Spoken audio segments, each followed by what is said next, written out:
പ്രവാചക തിരുമേനിയുടെ വളരെ പ്രസിദ്ധമായ 9 വസിയത്തുകൾ നിങ്ങളുമായി കൈമാറാനാണ് ഞാൻ ഉദ്ദേശിക്കുന്നത്.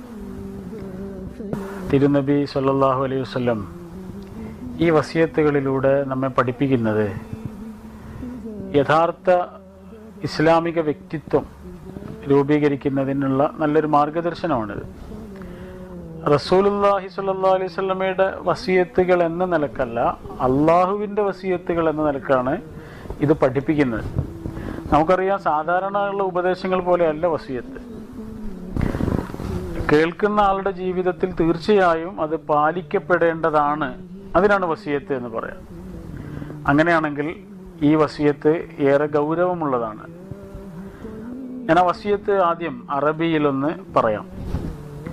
ഔസാനി റബ്ബി ബിത്ത്സൈൻ ഊസികും ബിഹ ഔസാനി ബിൽ ഇഖ്ലാസി ഫിസ്സിർരി വൽ അലാനിയ വബിൽ അദ്ലി ഫിർറിളാ വൽ ഗളബ് വബിൽ ഖിസ്തി ഫിൽ ഗിനാ വൽ ഫഖർ വഅന അഫ്വ അമ്മൻ ളലമനി വഅസ്വില മൻ ഖതഅനി വഅഅത മൻ ഹറമനി വഅൻ യകൂന സുംതി ഫിക്ര വനുത്ഖി ദിക്ര വനദരി ഇബ്ര.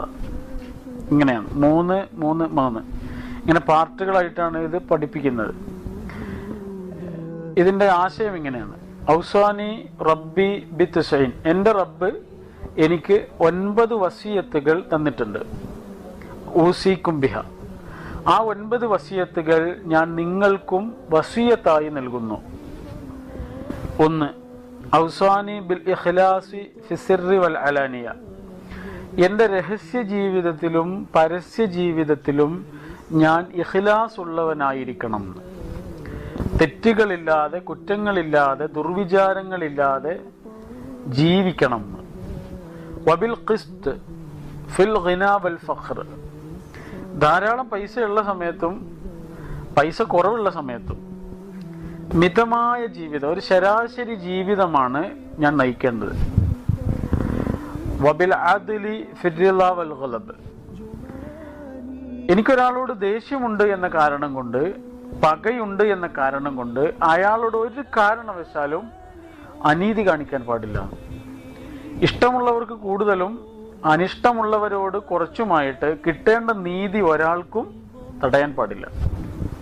ഇതാണ് 3.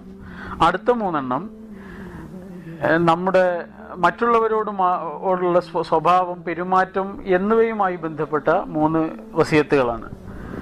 1.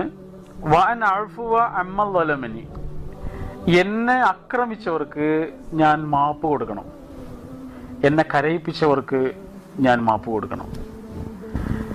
അടുത്തത് വഅസ്വില മൻ ഖതഅനി, എന്നോട് പിണങ്ങി നിൽക്കുന്ന ആളുകളുണ്ട്, എന്നോടുള്ള ബന്ധം വിച്ഛേദിച്ച ആളുകളുണ്ട്, അവരോട് ഞാൻ ബന്ധം ചേർക്കണം. എന്നോട് പിണങ്ങി നിൽക്കുന്നവരോട് ഞാൻ അങ്ങോട്ട് പോയിട്ട് ബന്ധം തുടരണം.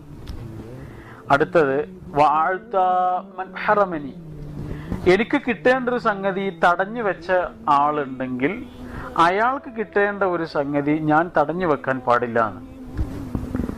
ഇതാണ് 2nd പാർട്ട്. ഇനി അവസാനത്തേത് നമ്മുടെ വളരെ സ്വകാര്യമായ ജീവിതവുമായി ബന്ധപ്പെട്ട 3 വസിയത്തുകളാണ്. 1. വഅൻ യകൂന സുംതി ഫിക്ര, ഞാനൊന്ന് മിണ്ടാതെ ഇരിക്കുമ്പോൾ പോലും എൻ്റെ ഓർമ്മയിൽ നിറയെ അള്ളാഹുവിനെ കുറിച്ചുള്ള ഓർമ്മയാണ് ഉണ്ടാകേണ്ടത്. അള്ളാഹു എന്ന വിചാരമാണ് മൗനത്തിൽ പോലും നമ്മുടെ ഉള്ളിൽ ഉണ്ടാകേണ്ടത്. മറ്റൊന്ന് വനുത്ഖി ദിക്ര, നാവിൻ്റെ ഓരോ ചലനത്തിലും അള്ളാഹുവെ പറ്റിയുള്ള ഓർമ്മയുണ്ടായിരിക്കണം. അവസാനത്തേത് വനദരി ഇബ്ര, ഒരു നോട്ടത്തിൽ പോലും ഗുണപാഠങ്ങൾ കൈവരിക്കണം. ഇങ്ങനെയാണ് വസിയത്തുകൾ അവസാനിക്കുന്നത്. ഇതിലാദ്യം പറഞ്ഞത് വളരെ പ്രധാനപ്പെട്ട ഒരു കാര്യമാണ്. അത് വിശദീകരിക്കാനേ നമ്മുടെ മുന്നിൽ സമയമുള്ളൂ. 1.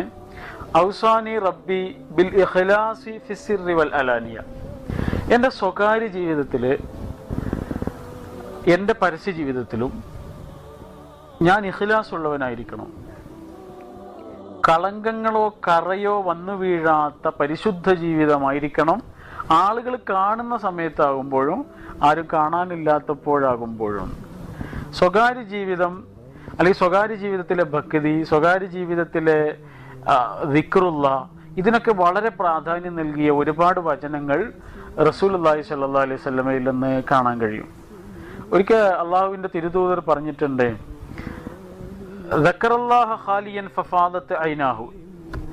നാളെ പരലോകത്ത് വെച്ചിട്ട് മഅ്ശറയിൽ അർശിന്റെ തണലിൽ ലഭിക്കുന്ന ആളുകളെ എണ്ണിയപ്പോൾ അതിലൊരു കൂട്ടർ ദക്കറല്ലാഹ ഖാലിയൻ ഫഫാദത്ത് ഐനാഹു, ഒറ്റയ്ക്കിരുന്നിട്ട് അള്ളാഹുവെ കുറിച്ച് ആലോചിച്ച് കണ്ണ് നിറഞ്ഞ ആളുകൾ എന്ന് പറഞ്ഞത്. നിങ്ങൾ ആലോചിച്ച് നോക്കൂ, അള്ളാഹുവെ കുറിച്ച് ആലോചിച്ച് കരയുക എന്നുള്ളത് ഇത്ര വലിയൊരു കാര്യമാണോ? ഇപ്പൊ ചെറിയ ചെറിയ കാര്യങ്ങൾക്ക് വേണ്ടി പോലും നമ്മൾ കരയാറുണ്ട്. ചില ഓർമ്മകൾ നമ്മുടെ മനസ്സിൽ വന്ന അപ്പം നമ്മുടെ കണ്ണ് നിറയും. ചില ആളുകളെ കുറിച്ച് പറഞ്ഞാൽ അപ്പം നമ്മുടെ കണ്ണ് നിറയും. അങ്ങനെയാണെങ്കിൽ അള്ളാഹുവെ കുറിച്ച് പറയപ്പെട്ടപ്പോൾ അല്ലെങ്കിൽ അള്ളാഹുവെ കുറിച്ച് ഓർത്തപ്പോൾ നമ്മുടെ കണ്ണ് ഒന്ന് നിറഞ്ഞിട്ടുണ്ടെങ്കിൽ അത് സ്വർഗത്തിലാണ് റസൂലുള്ളാഹി പറഞ്ഞത്. പശുവിന്റെ അകിട്ടിൽ നിന്ന് കറന്നെടുത്ത പാല് വീണ്ടും പശുവിന്റെ അകിട്ടിലേക്ക് തന്നെ പ്രവേശിപ്പിക്കാൻ കഴിയൂല. ചിലപ്പോൾ അതിന് കഴിഞ്ഞേക്കാം. എന്നാലും അള്ളാഹുവെ കുറിച്ച് ആലോചിച്ച് ഒറ്റയ്ക്കിരുന്ന് കരഞ്ഞ ഒരാള് അയാൾ നരകത്തിൽ പോകില്ല, നരകത്തിലേക്ക് പ്രവേശിക്കില്ല എന്ന് റസൂലുള്ളാഹി സ്വല്ലല്ലാഹു അലൈഹി വസല്ലം തീർത്തു പറഞ്ഞിട്ടുണ്ട്. അത്രയും പ്രാധാന്യം ആ വിഷയത്തിന് വന്നത് എന്തുകൊണ്ടായിരിക്കും? എപ്പോഴാണ് അള്ളാഹുവെ കുറിച്ചുള്ള ഓർമ്മ കൊണ്ട് കണ്ണ് നിറയുക? അള്ളാഹു മനസ്സിൽ നിറയുമ്പോഴാണ്, അല്ലെങ്കിൽ അള്ളാഹുവെ നമ്മൾ മനസ്സിലാക്കുമ്പോഴാണ്, അള്ളാഹുവെ പറ്റിയുള്ള ഈമാൻ സ്വാധീനിക്കേണ്ടതുപോലെ സ്വാധീനിക്കുമ്പോഴാണ്. എന്താണ് യഥാർത്ഥത്തിൽ ഈമാൻ? നമ്മൾ പറയും വിശ്വാസം എന്ന് പറയും. അത് വിശ്വാസമൊന്നുമല്ല. ഈമാൻ എന്ന് പറഞ്ഞത് ഉറപ്പാണ്. നമ്മുടെ മനസ്സിനുള്ള ബോധ്യപ്പെടലാണ് ഈമാൻ. അങ്ങനെ ബോധ്യപ്പെടാത്തിടത്തോളം കാലം, അങ്ങനെ ഒരു ഉറപ്പ് നമ്മുടെ മനസ്സിന് കൈവരാത്തിടത്തോളം കാലം യഥാർത്ഥത്തിലുള്ളത് ഈമാൻ അല്ലത്. ഇപ്പൊ നിങ്ങൾ നോക്കൂ, നിങ്ങളുടെ മകനോട് നിങ്ങളൊരു കാര്യം ചെയ്യരുത് എന്ന് പറഞ്ഞിട്ടുണ്ട്. നിങ്ങൾ കണ്ടു നിൽക്കെ അവൻ ആ കാര്യം ചെയ്താൽ അതിന്റെ അർത്ഥം എന്താണ്? അവന് നിങ്ങൾക്ക് ഒരു ചെറിയ വില പോലും തന്നില്ല എന്നാണ്. നിങ്ങളുടെ സാന്നിധ്യം, നിങ്ങൾ നോക്കി നിൽക്കുന്നുണ്ടല്ലോ എന്ന ഒരു ഓർമ്മ പോലും ഇല്ലാതെ നിങ്ങൾ വിലക്കിയ ഒരു കാര്യം അവൻ ചെയ്തു. നിങ്ങളെ വല്ലാതെ സങ്കടപ്പെടുത്തും. അത് ദേഷ്യവും സങ്കടവും ഒക്കെ നമ്മുടെ മനസ്സിൽ ഒരുപോലെ നിറയും.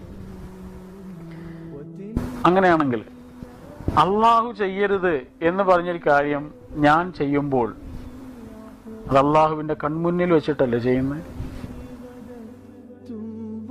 ആ പേടി പലപ്പോഴും നമുക്കില്ലാതെ പോകുന്ന എന്തുകൊണ്ടായിരിക്കും? ഉമ്മ അല്ലെങ്കിൽ ഉപ്പ ചെയ്യരുത് എന്ന് പറഞ്ഞൊരു കാര്യം നമ്മൾ ആരും ചെയ്യൂല, മക്കളൊന്നും ചെയ്യൂല. വളരെ പരിമിതമായ ആളുകൾ മാത്രമേ അങ്ങനെ ചെയ്യുള്ളൂ. എന്തുകൊണ്ടാണ് ചെയ്യാത്തത്? ഉമ്മ അല്ലെങ്കിൽ ഉപ്പ അരികിലുണ്ട് എന്ന് നമുക്ക് ഉറപ്പാണ്. പക്ഷേ അള്ളാഹു നമ്മുടെ അരികിലുണ്ട് എന്നുള്ളതോ അത് വിശ്വാസമാണ്, അത് ഉറപ്പായിട്ടില്ല. അത് ഉറപ്പാകുമ്പോൾ മാത്രമാണ് യഥാർത്ഥത്തിലുള്ള ഈമാൻ ആയി അത് മാറുന്നതും സ്വാധീനിക്കുന്നതും. അല്ലാത്തിടത്തോളം കാലം അത് കേവലമായ വിശ്വാസം മാത്രമായി നമ്മുടെ വ്യക്തി ജീവിതത്തെയോ സ്വകാര്യ ജീവിതത്തെയോ ദൈനംദിന പ്രവർത്തനങ്ങളെയോ കാശിനെയോ കണ്ണിനെയോ കാതിനെയോ കർമ്മങ്ങളെയോ കൈകാലികളെയോ ഒന്നും സ്വാധീനിക്കാത്ത ഒരു അറിവ് മാത്രമായി അത് മാറും. ഈ വസിയത്തിൽ ഒന്നാമതായി പറഞ്ഞത് സ്വകാര്യ ജീവിതത്തെ ശുദ്ധീകരിക്കണം എന്നാണ്. ആരും കാണാനില്ലാത്തപ്പോഴും ആരും അഭിനന്ദിക്കാനില്ലാത്തപ്പോഴും ആരും അറിയാനില്ലാത്തപ്പോഴും ഞാനും എൻ്റെ അള്ളാഹുവും തമ്മിലുള്ള ഇടപാട് ഓരോ സെക്കൻഡിലും നടന്നുകൊണ്ടിരിക്കുന്നുണ്ട്. ആ ഓർമ്മയിൽ നിന്ന് മാറിപ്പോകാൻ ഒരു നിമിഷം പോലും എന്നെ കൊണ്ട് കഴിയൂല. അങ്ങനെയാണെങ്കിൽ ആ പേടി എൻ്റെ മനസ്സിൽ ഓരോ നിമിഷവും തുടർന്നു കൊണ്ടിരിക്കണമെന്ന്. അതാണ് ഇഖ്ലാസ്. ഉമ്മയെ കുട്ടിക്ക് പേടിയായിരിക്കും, പക്ഷെ വല്ലതും കണ്ട് പേടിച്ചാൽ കുട്ടി ഓടി വരുന്നത് ഉമ്മയുടെ അടുത്തേക്കായിരിക്കും, അല്ലേ? അങ്ങനെയാണ് അള്ളാഹുവിനെ നമുക്ക് പേടിയാണ്. എന്നാൽ മറ്റെല്ലാ തരത്തിലുള്ള പേടികളിൽ നിന്നും നമുക്ക് രക്ഷ നൽകുന്ന അഭയകേന്ദ്രവുമാണ് അള്ളാഹു. അങ്ങനെ ഒരു അഭയമായി ആശ്വാസമായി അള്ളാഹുവിനെ അനുഭവിക്കാൻ കഴിയണം. അതിനെന്താണ് നിലനിൽക്കേണ്ടത്? അത് നിലനിർത്തുന്നത് എങ്ങനെയാണ്? ദിക്റുള്ള എന്ന ചരട് കൊണ്ടാണ്. അള്ളാഹുവോടുള്ള ബന്ധം നിലനിൽക്കുന്നത് അള്ളാഹുവിനെ കുറിച്ചുള്ള ഓർമ്മ എന്ന നൂൽ ബന്ധം കൊണ്ടാണ്. മഹാനായ ഇമാം ഇബ്നു തൈമിയ്യ റഹ്മത്തുള്ളാഹിയുടെ ഒരു വചനമുണ്ട്, അദ്ദിക്റു ലിൽ ഖൽബി കൽമാഇ ലിസ്സമക്. അള്ളാഹുവിനെ കുറിച്ചുള്ള ഓർമ്മ ഒരാൾക്ക് എത്രയാണ് ആവശ്യം? കൽമാഇ ലിസ്സമക്. മത്സ്യത്തിന് വെള്ളം എത്രയാണോ ആവശ്യം അത്രയും ആവശ്യമുണ്ട്. അള്ളാഹുവെ കുറിച്ചുള്ള ഓർമ്മയാണ് സ്വകാര്യ ജീവിതത്തെയും പരസ്യ ജീവിതത്തെയും നന്നാക്കിക്കൊണ്ടിരിക്കുന്നത്. നമ്മൾ അങ്ങാടിയിൽ നിന്നൊക്കെ നല്ല കിടക്ക വാങ്ങാറുണ്ട്. കിടക്ക വാങ്ങിയിട്ട് കുറച്ചു കാലം അത് ഉപയോഗിക്കുമ്പോൾ വളരെ സുഖമായിരിക്കും. എന്നാൽ കുറേ അത് ഉപയോഗിച്ചതിന് ശേഷം കേടുപറ്റിയാൽ അത് റിപ്പയർ ചെയ്യുന്നതിന് വേണ്ടി അതൊന്ന് തുറന്നു നോക്കൂ. നമ്മളാകെ ഞെട്ടിപ്പോവും. അതിലെ ഉള്ളിൽ ആകെ കട്ടിയുള്ള കടലാസുകളും കയറുകളും ചകിരിയും ഒക്കെ കുത്തി നിറച്ച് അതിൻ്റെ എല്ലാത്തിൻ്റെയും മുകളിൽ മനോഹരമായ സ്പോഞ്ച് വിതറിയിട്ടുണ്ടാവും അല്ലേ? ഇതുപോലെയാണ് മനുഷ്യരിൽ അധികം ആളുകളും. പുറത്ത് വളരെ കളർഫുള്ളാണ്, വർണ്ണാഭമാണ്. എന്നാൽ അതേ ആളെക്കുറിച്ച് നമ്മൾ കൂടുതൽ അറിയും തോറും അയാളുടെ സാമ്പത്തിക ജീവിതം, അയാളുടെ കുടുംബത്തിലുള്ള പെരുമാറ്റം, ഭാര്യയോടുള്ള പെരുമാറ്റം, ഉമ്മയോട് ഉപ്പയോട്, ഇതൊരു സ്വകാര്യമായ ജീവിതമാണ്. എന്നാൽ നാട്ടുകാരൊന്നും കാണാനില്ലാത്തൊരു ജീവിതം അതെനിക്കുണ്ട്, നമുക്ക് എല്ലാവർക്കും ഉണ്ട്. അവിടെ നമ്മൾ ഏറ്റവും നല്ല ഒരവസ്ഥയിലായിരിക്കണം എന്ന്. അതിന് സ്വയം വിചാരണയാണ് ആവശ്യം. ഓരോ ബന്ധവും നന്നാക്കിയെടുക്കാനുള്ള വിചാരണ നമ്മിൽ നിന്നുണ്ടാവണം. ഏറ്റവും അധികം നമ്മൾ ബന്ധപ്പെടേണ്ട അള്ളാഹുവോടുള്ള ബന്ധം എങ്ങനെയാണ് എന്നതിലും വിചാരണ ഉണ്ടാവണം. മഹാനായ ഉമർ റളിയല്ലാഹു അൻഹുവിന്റെ ചരിത്രത്തിൽ പറയുന്ന ഒരു സംഭവമുണ്ട്. അദ്ദേഹവും അനസ് റളിയല്ലാഹു അൻഹുവും ഒരു വഴിയിലൂടെ ഇങ്ങനെ ഒപ്പം നടന്നു പോവാണ്. ഒരേ വേഗതയിൽ നടന്നു പോവാ. അങ്ങനെ നടന്നു പോകുന്നതിനിടയിൽ കുറച്ച് അപ്പുറത്തൊരു മതിൽ കാണുന്നുണ്ട്. ഉമർ റളിയല്ലാഹു അൻഹു വേഗം പോയിട്ട് ആ മതിലിന്റെ അപ്പുറത്തെത്തി. അനസ് റളിയല്ലാഹു അൻഹുവിന് എന്താണ് കാര്യം എന്ന് മനസ്സിലായില്ല. അദ്ദേഹം പതുക്കെ നടന്ന് ആ മതിലിന്റെ സമീപത്തെത്തിയപ്പോൾ ഒരു സംസാരം കേൾക്കുന്നുണ്ട്. സംസാരം ഉമറിനോടാണ്. സാധാരണ സംസാരമല്ല, ഉമറിനോട് ചോദ്യങ്ങൾ ചോദിക്കാണ്. ആ ചോദ്യം അദ്ദേഹം കാതോർത്ത് കേട്ടു. ചോദ്യങ്ങൾ ഇങ്ങനെയാണ്: മാദാ തഖൂലു ലിറബ്ബിക ഗദൻ ഇദാ അതൈതഹു യാ ഉമർ. നാളെ നിന്റെ റബ്ബിനെ നീ കണ്ടുമുട്ടുമ്പോ എന്താണ് ഉമറെ നിനക്ക് നിന്റെ റബ്ബിനോട് പറയാനുള്ളത്? കുൻത ദാല്ലൻ ഫഹദാകല്ലാ. ഏറ്റവും വഴികെട്ട് ജീവിച്ച ഒരാളായിരുന്നു നീ. അവിടെ നിന്ന് നിന്നെ ഹിദായത്തിലേക്ക് കൊണ്ടുവന്നത് നിന്റെ റബ്ബാണ്. ആ റബ്ബിനെ നീ കണ്ടുമുട്ടുമ്പോ എന്താണ് നിനക്ക് നിന്റെ റബ്ബിനോട് പറയാനുള്ളത് എന്ന്. ഫകുൻത ദലീലൻ ഫറഫഅകല്ലാ. ഏറ്റവും നിന്ദ്യമായ ഒരവസ്ഥയിൽ നിന്ന് നിന്നെ ഹിദായത്തിലേക്ക് ഉയർത്തിക്കൊണ്ടുവന്നവനാണ് നിന്റെ റബ്ബ്. ആ റബ്ബിനോട് എന്ത് പറയാനുണ്ട്? ഇതാരാണ് ചോദിക്കുന്നത്? ഉമർ. ആരോട്? ഉമറിനോട് തന്നെ. ആ ധീരനായ സത്യവിശ്വാസിയുടെ ജീവിതം ഇങ്ങനെ പരിശോധിച്ച് നോക്കുമ്പോൾ സ്വകാര്യ ജീവിതത്തെ ഇത്രയും അള്ളാഹുവെ കുറിച്ചുള്ള ഭയം കൊണ്ട് കഴുകി വൃത്തിയാക്കുവാൻ ശ്രദ്ധിച്ച മറ്റൊരു സത്യവിശ്വാസിയുടെ ചരിത്രം വളരെ അപൂർവമായിരിക്കും. പരസ്യ ജീവിതത്തിൽ നിന്ന് നമ്മൾ ഉമറിനെ കണ്ടാൽ ഇതാണോ ഉമർ എന്ന് ചോദിക്കുമത്രേ, ആ ശൗര്യവും പൗരുഷവും ഒക്കെ കണ്ടാൽ. പക്ഷെ അതേ ഉമർ സ്വകാര്യ ജീവിതത്തിൽ എത്തുമ്പോൾ ഒരു കൊച്ചു കുഞ്ഞിനെ പോലെ കരയുന്ന ആളായിരുന്നു. അള്ളാഹുവിന്റെ മുമ്പിൽ എത്തുമ്പോൾ ഒരു ചെറിയ കുട്ടിയെ പോലെ വിതുമ്പി പാപങ്ങൾ ഏറ്റുപറഞ്ഞ് പരിഹരിക്കാൻ, പോരായ്മകൾ ഏറ്റുപറഞ്ഞ് അതിന് പരിഹാരം കാണുവാൻ കരഞ്ഞുകൊണ്ട് അള്ളാഹുവിനോട് പ്രാർത്ഥിക്കുന്ന ഒരു കൊച്ചു കുഞ്ഞിനെ പോലെയായിരുന്നു. നിങ്ങളൊക്കെ ഭരണത്തിന്റെ ഭാരമാണ്. പലതരത്തിലുള്ള തിരക്കുകളുടെ നടുവിൽ ഒഴിഞ്ഞു കിട്ടുന്ന കുറച്ച് സെക്കൻഡിൽ അദ്ദേഹം വിചാരണ ചെയ്യുന്നത് സ്വന്തത്തെയാണ്. അപ്പൊ എനിക്ക് ഈ ലോകത്ത് ഏറ്റവും നല്ല പരിചയമുള്ളത് എന്നെയാണ്. നിങ്ങൾക്ക് ഈ ലോകത്ത് ഏറ്റവും നല്ല പരിചയമുള്ളത് നിങ്ങളെയാണ്. അപ്പൊ നമുക്ക് ഏറ്റവും വേഗത്തിൽ നന്നാക്കാൻ കഴിയുന്നത് നമ്മളായിരിക്കും. കാരണം നമ്മുടെ വീക്ക്നെസ്സുകൾ എന്താണെന്ന് ആരെക്കാളധികം നമുക്കറിയാം എന്നതുകൊണ്ട്. അപ്പൊ എനിക്ക് എന്നെ നന്നാക്കാൻ കഴിയുന്നു, നിങ്ങൾക്ക് നിങ്ങളെ നന്നാക്കാൻ കഴിയുന്നു. കൂടുതൽ നമ്മുടെ സ്വകാര്യ ജീവിതത്തെ നന്നാക്കാൻ കഴിയുന്നു, നമ്മുടെ ഉള്ളിനെ നന്നാക്കാൻ കഴിയുന്നു. അതിനുള്ള ഒരു മാർഗദർശനമാണ് യഥാർത്ഥത്തിൽ വിശുദ്ധ ഖുർആനിലൂടെയും തിരുചര്യകളിലൂടെയും നമുക്ക് പകർന്നു കിട്ടുന്നത്.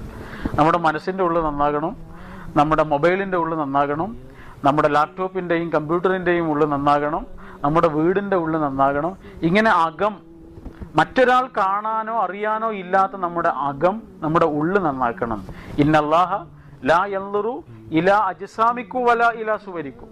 അള്ളാഹു നോക്കുന്നത്, നിരീക്ഷിക്കുന്നത് നിങ്ങളുടെ രൂപഭംഗിയിലേക്കോ ശരീര സൗന്ദര്യത്തിലേക്കോ അല്ല, മറിച്ച് വലാകിൻ യൻദുറുല്ലാഹു ഇലാ ഖുലൂബിക്കും വഅഅമാലിക്കും. അള്ളാഹു നോക്കുന്നത്, അള്ളാഹു നിരീക്ഷിക്കുന്നത് നിങ്ങളുടെ ഖൽബുകളിലേക്കും അമലുകളിലേക്കുമാണ് എന്ന് റസൂലുള്ളാഹി സ്വല്ലല്ലാഹു അലൈഹി വസല്ലം പറയുന്നുണ്ട്. ഇങ്ങനെ അവനവനെ കുറിച്ച് ഏറ്റവും നന്നായി അറിയുന്ന വിഷയങ്ങളിൽ നമ്മൾ ഏറ്റവും അധികം ശ്രദ്ധിക്കണമെന്ന്, ചെറിയ പാപങ്ങളിൽ നിന്ന് അകന്നു നിൽക്കാൻ റസൂലുള്ളാഹി നിരവധി തവണ പറയുന്നുണ്ട്. എത്ര ഹദീസുകൾ ഉണ്ടെന്നറിയോ? വിശുദ്ധ ഖുർആൻ സൂറത്തുൻ നിസായിലെ 31-ാമത്തെ വചനത്തിൽ അല്ലാഹ് പറയുന്നുണ്ട്, വലിയ മഹാപാപങ്ങളൊക്കെ നിങ്ങൾ ഒഴിവാക്കിയാൽ ബാക്കിയുള്ളതൊക്കെ ഞാൻ നിങ്ങൾക്ക് പുറത്തു തരാം. ഇത് അള്ളാഹുവിന്റെ കാരുണ്യമാണ്, പടച്ച റബ്ബിന്റെ ഏറ്റവും വലിയ സ്നേഹമാണത്. മഹാപാപങ്ങൾ നമ്മൾ നമ്മുടെ ജീവിതത്തിൽ നിന്ന് ഒഴിവാക്കിയാൽ ബാക്കിയുള്ള ചെറിയ പാപങ്ങളൊക്കെ പുറത്തു തരാം. വൈദഖലുക്കും മുദ്ഖലൻ കരീമ, നിങ്ങളെ ഏറ്റവും നല്ല ഒരവസ്ഥയിൽ സ്വർഗത്തിൽ പ്രവേശിപ്പിക്കുകയും ചെയ്യാമെന്ന്. അതേസമയം എപ്പോഴാണ് ഒരു വലിയ പാപം ഉണ്ടാകുന്നത്? ചെറിയ പാപങ്ങൾ ആവർത്തിച്ച് ചെയ്യുമ്പോഴാണ് വലിയ പാപങ്ങളായി മാറുക. അതാണ് നമ്മൾ ദുശ്ശീലങ്ങൾ എന്ന് പറയാം. ദുശ്ശീലങ്ങൾ നമ്മുടെ സ്വകാര്യമായൊരു പ്രവർത്തനമാണ് ദുശ്ശീലങ്ങൾ എന്ന് പറഞ്ഞാൽ. മിക്കതും പരസ്യമല്ല, രഹസ്യമാണ്. ഒരിക്കൽ റസൂലുള്ളാഹി സ്വല്ലല്ലാഹു അലൈഹി വസല്ലം ആയിഷ റളിയല്ലാഹു അൻഹയോട് പറയുന്നുണ്ട്, യാ ആയിഷ ഇയ്യാക വമുഹ്ഖിറാത്തി ദുനൂബ് ഫഇന്ന ലഹാ മിനല്ലാഹി ത്വാലിബ. ആയിഷ, ഈ ചെറിയ പാപങ്ങളെ നല്ലോണം സൂക്ഷിക്കണം കേട്ടോ, കാരണം അതിനെക്കുറിച്ച് അള്ളാഹു ചോദിക്കുന്നു. ഒരിക്കലൊരു യുദ്ധം കഴിഞ്ഞിട്ട് തിരിച്ചു വരുന്ന സമയത്ത് താഴ്വരയിൽ റസൂലുള്ളയും സഹാബാക്കളും വിശ്രമിക്കാനിരിക്കുമ്പോൾ ഭക്ഷണം ഉണ്ടാക്കണം, അതിന് വിറക് വേണം. സഹാബികളോട് പറഞ്ഞു, നിങ്ങൾ വിറക് കൊണ്ടുവരിക, ഈ താഴ്വരയിൽ നിന്ന് നിങ്ങൾക്ക് എന്താണോ കിട്ടുന്നത്, ഒരു വിറകിന്റെ കൊള്ളിയാണെങ്കിലും ഒരു എല്ലിന്റെ കഷ്ണമാണെങ്കിലും ഒക്കെ നിങ്ങൾ കൊണ്ടുവന്നോളൂ പറഞ്ഞു. അങ്ങനെ സഹാബികൾ 4 ഭാഗത്തേക്കും പോയിട്ട് നേരത്തെ പറഞ്ഞതുപോലെ ഒരു വിറകിന്റെ കൊള്ളിയായിരിക്കും, അല്ലെങ്കിൽ ഒരു എല്ലിന്റെ കഷ്ണമായിരിക്കും. ഒരു വിറകിന്റെ കൊള്ളിയല്ലേ എന്ന് വിചാരിച്ച് അവർ ഒഴിവാക്കിയില്ല, അത് കൊണ്ടുവന്ന് ഓരോരുത്തർ റസൂലുള്ളാഹിയുടെ മുന്നിൽ ഇങ്ങനെ വെച്ച് അതൊരു ചെറിയ കൂമ്പാരമായി മാറി. അപ്പോ ലോകം കണ്ട ഏറ്റവും നല്ല അധ്യാപകൻ, ആ അധ്യാപകന്റെ വിദ്യാർത്ഥികളോട് പറഞ്ഞൊരു കാര്യമുണ്ട്, ഇതുപോലെയാണ് ചെറിയ ചെറിയ പാപങ്ങൾ വലിയ വലിയ പാപങ്ങളായി മാറുന്നത്. വലിയ വലിയ ഓടിട്ട വീടുകളൊക്കെ നശിപ്പിക്കാറുള്ളത് ചെറിയ ചതിലുകൾ വന്നിട്ടാണല്ലോ. വലിയ തോട്ടങ്ങൾ നശിപ്പിക്കാറുള്ളത് ചെറിയ കുറുനരികൾ വന്നിട്ടാണ്. അങ്ങനെയാണെങ്കിൽ നമ്മെ നശിപ്പിക്കുന്നത് നമ്മുടെ സ്വകാര്യ ജീവിതത്തിലെ ദുശ്ശീലങ്ങളാകാം. അള്ളാഹു അതിൽ നിന്ന് നമുക്ക് രക്ഷ നൽകട്ടെ, അതിനുവേണ്ടി പ്രാർത്ഥിക്കും. മൂന്നാമത്തേത് വബിൽ അദ്ലി ഫിർ റിള വൽ ഗളബ് എന്നാണ്.